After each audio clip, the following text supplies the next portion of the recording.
మిత్రులారా, మీకు అందరికి చరిత్ర తెలుసు. ఆనాడైనా ఏనాడైనా ఈవెన్ ఈనాడైనా తెలంగాణకు విలన్ నంబర్ 1 కాంగ్రెస్ పార్టీ అని మనవి చేస్తా ఉన్నా. మనందరికీ కూడా తెలిసిన విషయం. తెలంగాణ హైదరాబాద్ స్టేట్ పేరుతో ఉన్ననాడు ప్రజలు వద్దంటుంటే కూడా బలవంతంగా ఆనాడు ఆంధ్రలో విలీనం చేసింది కాంగ్రెస్ పార్టీ, జవహర్లాల్ నెహ్రూ. 69లో ఉద్యమం వస్తే 400 మంది తెలంగాణ బిడ్డలను పిట్టల్లాగా కాల్చి చంపింది ఇందిరాగాంధీ ప్రభుత్వం, ఆనాడు ఉన్నటువంటి కాంగ్రెస్ పరిపాలన.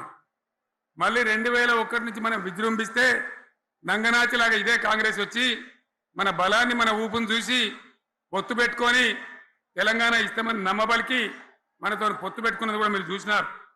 మళ్ళా ఎగ్గొట్టే ప్రయత్నం చేసినారు. 14 ఏళ్ళు ఏడిపించినారు. అది మీ అందరికి తెలుసు.